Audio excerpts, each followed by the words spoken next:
जिसने अपनी आंखों के सामने ये बदलाव देखा है, 10 साल के भीतर भीतर उसके सपनों को आकार मिला है, धार मिली है और उसके आत्मविश्वास में एक नई चेतना जगी है और वही देश का एक नया सामर्थ्य के रूप में उभरना है।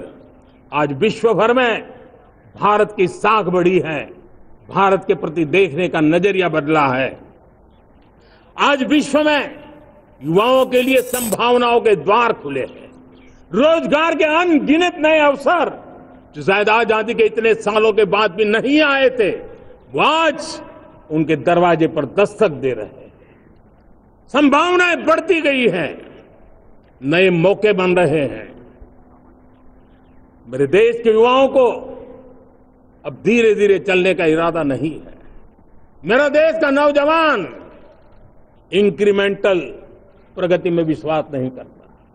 मेरा देश का नौजवान छलांग मारने के मूड में है, वो छलांग मार के नई सिद्धियों को प्राप्त करने के मूड में है। मैं कहना चाहूंगा, भारत के लिए गोल्डन एरा है। वैश्विक परिस्थितियों की तुलना में भी देखें, ये गोल्डन एरा है, ये हमारा स्वर्णिम कालखंड है। मेरे प्यारे देशवासियों, ये अवसर हमें जाने नहीं देना है, ये मौका हमें जाने नहीं देना चाहिए और इसी मौके को पकड़ करके अपने सपने और संकल्पों को लेकर के चल पड़ेंगे तो हम देश की स्वर्णिम भारत की जो अपेक्षा और हमें विकसित भारत का 2047 का लक्ष्य हम पूरा करके रहेंगे। हम सदियों की बेड़ियों को तोड़ करके निकले हैं। आज टूरिज्म का क्षेत्र हो, एमएसएमई का क्षेत्र हो, एजुकेशन हो, हेल्थ सेक्टर हो, ट्रांसपोर्ट सेक्टर हो, खेती और किसानी का सेक्टर हो, हर सेक्टर में एक नया आधुनिक सिस्टम बन रहा है। हम विश्व की बेस्ट प्रैक्टिसेस को भी आगे देख रखते हुए हम हमारे देश की परिस्थितियों के अनुसार आगे बढ़ना चाहते हैं। हर सेक्टर में आधुनिकता की जरूरत है, नएपन की जरूरत है, टेक्नोलॉजी को जोड़ने की जरूरत है और हर सेक्टर में हमारी नई नीतियों के कारण इन सारे क्षेत्रों में एक नया सपोर्ट मिल रहा है, नई ताकत मिल रही है। हमारे सारे अवरोध हटे, हमारी बंदी से दूर हो, हम पूरे सामर्थ्य के साथ चल पड़े, खिल उठे, सपनों को पा करके रहे, सिद्धि को हम अपने निकट देखें, हम आत्मसात करें, उस दिशा में हम चलना है। अब आप देखिए कितना बड़ा बदलाव हो रहा है। मैं एकदम जमीनी स्तर की बात करूं, विमेन सेल्फ हेल्प ग्रुप आज 10 साल में हमारे 10 करोड़ बहनें विमेन सेल्फ हेल्प ग्रुप में जुड़ी, 10 करोड़ नई बहनें। हमें गर्व हो रहा है, परिवार की, गांव की 10 करोड़ महिलाएं आर्थिक रूप से आत्मनिर्भर बन रही हैं और जब महिला आर्थिक रूप से आत्मनिर्भर बनती हैं तब परिवार की निर्णय प्रक्रिया की हिस्सेदार बनती हैं, एक बहुत बड़ी सामाजिक परिवर्तन की गारंटी लेकर के आती है। मुझे गर्व है इस बात पर, लेकिन साथ साथ मुझे गर्व इस बात का भी है कि हमारे सीईओ आज दुनिया भर के अंदर अपनी धाक जमा रहे हैं। भारत के हमारे सीईओ विश्व भर में अपनी धाक जमा रहे हैं। हमारे लिए खुशी की बात है कि एक तरफ मेरे सीईओ दुनिया भर में नाम कमा रहे हैं, भारत का नाम बढ़ा रहे हैं, तो दूसरी तरफ विमेन सेल्फ हेल्प ग्रुप से 1 करोड़ मेरी दीदी बनती है। मेरे लिए ये भी उतना ही गर्व की बात है। अब हमने सेल्फ हेल्प ग्रुप को 10 लाख रुपए से 20 लाख रुपए देने का निर्णय किया है। अब तक 9 लाख करोड़ रुपए बैंकों के माध्यम से हमारे इन विमेन सेल्फ हेल्प ग्रुप को मिले हैं और जिसकी मदद से वो अपने अनेकविध कामों को बढ़ावा रहे हैं। मेरे साथियों, मेरे नौजवान इस तरफ ध्यान दें।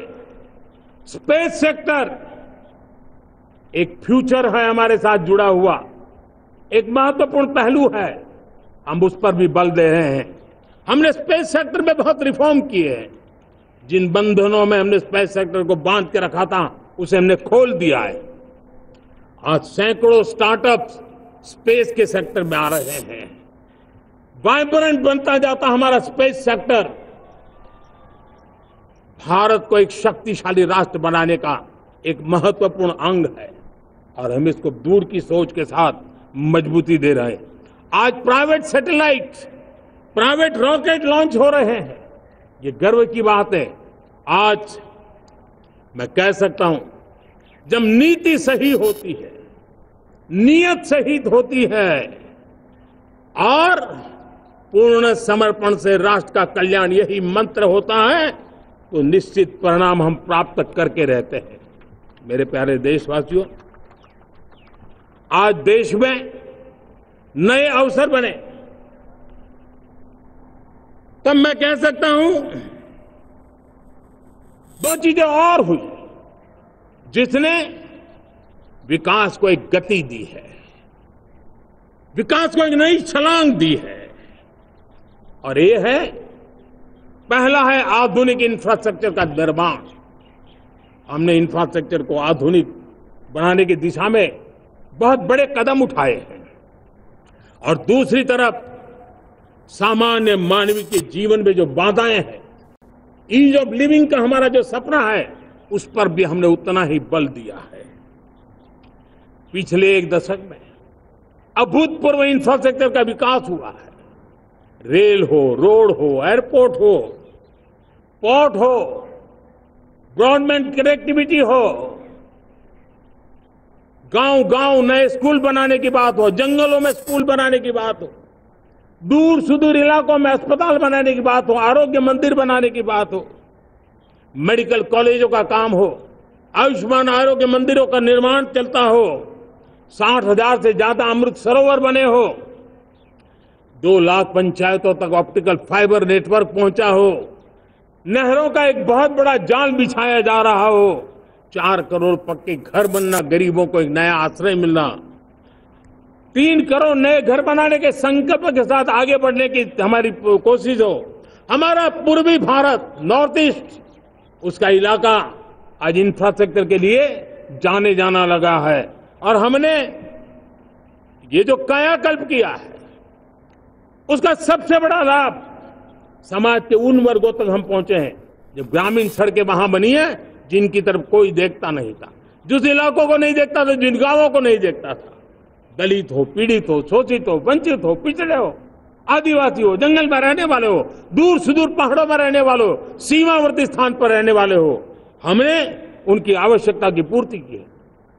हमारे मछुआरे भाई बहनों की आवश्यकताओं को पूरा करना, हमारे पशुपालकों के जीवन को बदलना, एक प्रकार से सर्वांगीण विकास का प्रयास हमारी नीतियों में रहा, हमारी नीयत में रहा है, हमारे रिफॉर्म में रहा है, हमारे कार्यक्रमों में रहा है, हमारी कार्यशैली में रहा है। और उस सबसे बड़ा लाभ मेरे युवाओं को होता है। उनको नए नए अवसर मिलते हैं, नए नए क्षेत्र में कदम रखने का उसके लिए संभावनाएं बन जाती है। और वही तो सबसे ज्यादा रोजगार दे रहा है। और सबसे ज्यादा रोजगार प्राप्त करने का अवसर इन्हीं समय में उनको मिला है। हमारा जो मध्यम वर्गीय परिवार है, मध्यम वर्गीय परिवार को क्वालिटी ऑफ लाइफ, वो स्वाभाविक उसकी अपेक्षा रहती है। वो देश के लिए बहुत देता है, तो देश का भी दायित्व है कि उसकी जो क्वालिटी ऑफ लाइफ पे जो उसकी अपेक्षाएं हैं, सरकार की कठिनाइयों से मुक्ति की उसकी जो अपेक्षाएं हैं, उसको पूर्ण करने के लिए हम निरंतर प्रयास करते हैं। और मैंने तो सपना देखा है कि 2047 जब विकसित भारत का सपना होगा, तो उसकी एक इकाई ये भी होगी कि सामान्य मानव के जीवन में सरकार की दखलें कम हो। जहां सरकार की जरूरत हो वहां अभाव न हो, और जहां सरकार की बेकारण प्रभाव भी न हो, इस प्रकार की व्यवस्था पर हम प्रतिबद्ध हैं। मेरे प्यारे देशवासियों, हम छोटी छोटी जरूरतों पर भी ध्यान देते हैं, हम छोटी छोटी आवश्यकताओं पर ध्यान देते हैं और उसको लेकर हम चलते हैं। चाहे हमारे गरीब का घर का चूल्हा जलता रहे, गरीब की मां को कभी आंसू पी करके सोना न पड़े, और इसके लिए मुफ्त इलाज की योजना हमारी चल रही है। बिजली, पानी, गैस अब सैचुरेशन के मूड पर है, और जब हम सैचुरेशन की बात करते हैं वो 100% होता है। जब सैचुरेशन होता है तो उसको जातिवाद का रंग नहीं लगता है। जब सैचुरेशन होता है तो उसमें पांथिकता का रंग नहीं लगता है। जब सैचुरेशन का मंत्र होता है तब सच्चे अर्थ में सबका साथ सबका विकास का मंत्र साकार होता है। लोगों के जीवन में सरकार की दखल कम हो, उस दिशा में हमने हजारों कंप्लायंसेस के लिए सरकार सामान्य मानवी पर बोझ डालती थी, उन सारे कंप्लायंसेस को दूर किया। हमने देशवासियों के लिए 1,500 से ज्यादा कानूनों को खत्म कर दिया, ताकि कानूनों की जंजाल के अंदर देशवासियों को फंसना न पड़े। हमने छोटी छोटी गलतियों के कारण ऐसे कानून बने थे, उनको जेल में अंदर धकेल दिया जाए। हमने उन छोटे छोटे कारणों से जेल जाने के जो परंपराएं थी, उन सारे कानूनों को नष्ट कर दिया, और उसको कानूनों को जेल भेजने के प्रावधान को व्यवस्था से बाहर कर दिया है। आज हमने जो आजादी की विरासत के गर्व की बात हम जो करते हैं, सदियों से हमारे पास जो क्रिमिनल लॉ थे, आज हमने उसको नए क्रिमिनल लॉ, जिसको हमने न्याय संहिता के रूप में, और जिसके मूल में दंड नहीं और नागरिक को न्याय, इस भाव को हमने प्रबल बनाया है। ईज ऑफ लिविंग बनाने के लिए देशव्यापी मिशन में काम करे। हर लेवल पर मैं सरकार के प्रतिनिधियों का आह्वान करता हूं। मैं जनप्रतिनिधि, वो किसी भी दल के क्यों न हो, किसी भी राज्य के क्यों न हो, सबसे आग्रह करता हूं कि हमने एक मिशन मोड में ईज ऑफ लिविंग के लिए कदम उठाने चाहिए। मैं हमारे युवाओं को, प्रोफेशनल्स को, सबको मैं कहना चाहता हूं, आप अपने स्थान पर जहां पर आपको छोटी छोटी दिक्कतें होती है, आप उसके सॉल्यूशन को लेकर के सरकार को चिट्ठी लिखते रहिए। सरकार को बताइए कि बिना कारण की कठिनाइयां है, उसको दूर करने से कोई नुकसान नहीं है। मैं पक्का मानता हूं आज सरकारें संवेदनशील है। हर सरकार, स्थानीय स्वराज्य की संस्था होगी या राज्य सरकार होगी या केंद्र सरकार होगी, उसको तवज्जो देगी। गवर्नेंस में रिफॉर्म्स, ये हमने उसको जोर लगा करके आगे बढ़ाना होगा, ताकि सामान्य मानवी के जीवन में अवकाश ही अवकाश पैदा हो, रुकावटें खत्म होती चली जाए। नागरिकों का डिग्निटी ऑफ सिटीजन, नागरिकों के जीवन में सम्मान मिले। डिलीवरी के संबंध में कभी किसी को ये कहने की मोहब्बत ना आया कि ये तो मेरा हक था कि मुझे मिला नहीं, उसको खोजना न पड़े। सरकार के गवर्नेंस में डिलीवरी सिस्टम को और मजबूती चाहिए। आप देखिए, देश में जब हम रिफॉर्म की बात करते हैं, आज देश में करीब 3 लाख संस्थाएं काम कर रही है, चाहे पंचायत हो, महानगर पालिका हो, यूटी हो, स्टेट हो, डिस्ट्रिक्ट हो, केंद्र, छोटी मोटी 3 लाख करीब इकाइयां हैं। अगर ये हमारे 3 लाख इकाइयों को मैं आज आह्वान करता हूं कि अगर आप साल में अपने स्तर पर जिन चीजों की जरूरत है सामान्य मानवी के लिए, 2 रिफॉर्म करें। ज्यादा नहीं कह रहा हूं मेरे साथियों, एक पंचायत हो, एक राज्य सरकार हो, कोई विभाग हो, सिर्फ 1 साल में 2 रिफॉर्म और उसको जमीन पर उतारे। आप देखिए, हम देखते ही देखते 1 साल में करीब 25-30 लाख रिफॉर्म कर सकते हैं। जब 25-30 लाख रिफॉर्म हो जाए, तब सामान्य मानवी का विश्वास कितना बढ़ जाएगा, उसकी शक्ति राष्ट्र को नई ऊंचाई पर ले जाने में कितनी काम आएगी। और इसलिए हम अपने स्तर पर होती है चलती से मुक्ति पाकर के बदलावों के लिए आगे आए, हिम्मत के साथ आगे आए। और सामान्य मानवी की जरूरत, छोटी छोटी जरूरत होती है, पंचायत लेवल पर भी वो मुसीबतें झेल रहा है, उन मुसीबतों से हम मुक्ति दिलाएं तो मुझे पक्का विश्वास है कि हम सपनों को पार कर सकते हैं। मेरे प्यारे देशवासियों, आज देश आकांक्षाओं से भरा हुआ है। हमारे देश का नौजवान नई सिद्धियों को चूमना चाहता है। नए नए शिखरों पर वो कदम रखना चाहता है। सबसे तेजी से इकोनॉमी को बेहतर बनाने वाला कोई देश है तो वो देश भारत है। तब लगता है कि हमारी दिशा सही है। जब जात पात मत पंथ ऊपर उठकर हर घर तिरंगा फहराया जाता है, तब लगता है देश की दिशा सही है। आज पूरा देश तिरंगा है, हर घर तिरंगा है। न कोई जात है, न कोई पात है, न कोई ऊंच है, न कोई नीच है, सभी भारतीय है। यही तो हमारी दिशा की ताकत है। जब हम 25 करोड़ लोगों को गरीबी से बाहर निकालते हैं, तब हमारा विश्वास पक्का हो जाता है कि हमने गति को बराबर मेंटेन किया है और सपनों को साकार करना दूर नहीं है।